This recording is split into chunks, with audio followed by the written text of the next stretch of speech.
Today we're going over the Ephemera 2 common manuals which you can buy in update 7.2.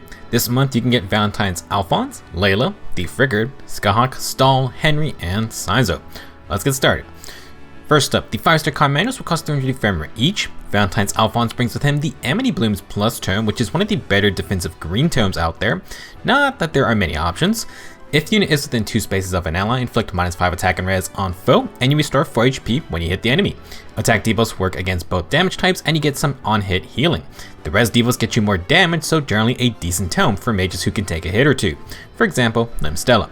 There is a decent contender to this tome now, and it's Winter Bruno's Peppy Cane Plus. It inflicts -5 attack and res, and has Fall Denial instead of the healing. Also not bad. Generally speaking, we wait for an arcane green tome, but who knows if it would be better than this for taking hits. For his other skills, you can pick up Moonbow with the tome, and you can get the last tier of Defensive Res Form 3. The first 2 tiers can be gotten from 3-star Stella if you weren't using them. Otherwise, you cannot get the Amity Blooms with Bolt Fighter 3, which is Alphonse's other decent skill. Player phase armors have not been popular for a while, but it can still be a dangerous skill if enemies are not ready for the follow-up attack and bonus cooldown. Overall, this Alphonse is alright, but not really a must pick up, I guess. The other 5-star common manual will be Layla, who has some interesting skills. First up, she has a Rally plus Ruse combo. You can snag base Rally attack and speed from Winter Ignots, and that lets you get the plus version along with attack and defense Ruse. Very nice value if you want those debuffs.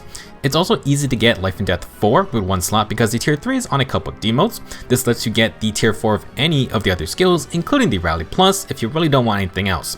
Attack Smoke is the most common skill, so I wouldn't inherit that. While technically Life and Death isn't that crazy for total stats in combat, the flat stats are needed for every effect specials, worth grabbing to maximize damage output since the newer things like Still Water type skills are much harder to get still. Overall, Layla is a good 5-star manual. I would recommend picking her up first. Moving on to the 4-star manuals, our returning Tempestron's unit is Rickard. He has some interesting things, but you'll have to 5-star him to get there. Florid Cane Plus is an inheritable sword that grants +5 attack and speed against healthy foes, as well as Kanto remaining +1. This is near Trace on a sword, and that's very cool.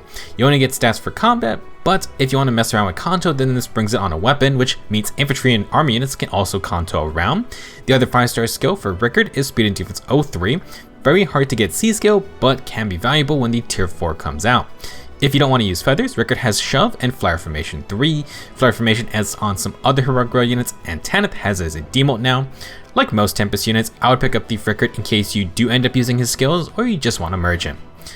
Next up is the more recent demote, Skyhawk. At 4 stars, you can get the Astro Special. Maybe if you squint hard enough, you can pretend it says Vital in front. For his passives, you can nab Odd Defense Wave 3. At 5 stars, Skyhawk has Attack and Defense Ideal 3. It's on a couple free-to-play units now, but you need to 5-star all of them to get it. His weapon is going to be the Spirited Sword Plus. If bonus is active on unit, grant +4 attack and defense and extra special charge when the user gets hit. With Breath, Sacred Seals, and just more general cooldown sources, these weapons are not very enticing for infantry or armors. Flyers and Cavaliers will take any sorts of more cooldown reduction, but obviously it's not the best option, and it holds no candle to some of these arcane weapons. If you have extra Ephemera, Skyhawk isn't too bad to take because our next 3 manuals are all launch units. Most longtime players will not want or need more of the next 3 units. If you're a newer player, the most generally useful thing from Stall is Swap. Obstruct has been replaced by the Bulwark skills, and the +3 defense ain't doing much of anything. The Ruby Sword offers Triangle Depth, but that is not stat refinable for whatever reason. It's probably better to run a different weapon and then Triangle Depth as a skill. For Henry, you can get the Ignis Special from him. He is also the only unit with Green Tomebreaker and the Red Raven Tome. Fun skills, 6 years ago, not so amazing now. Maybe if they introduce a tier 4 Defiant or Breaker skill, you may need Henry, but otherwise, yeah. Last up is Sizo. At 4 stars, he has Poison Strike, which is at least interesting for specific chip damage builds. You can also get Harsh Command.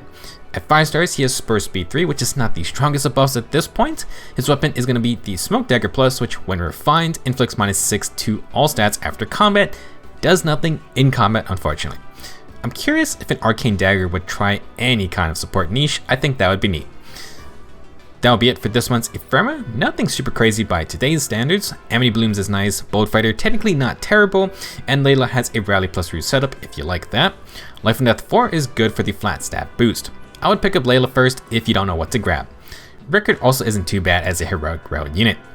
I'm hoping this year we get some updates to this Ephemera system because 3 launched units are not really doing anything for like 90% of players. They can include them because it's free merges if you didn't get enough copies, but we should just get extra 4-star slot options if they want to do that.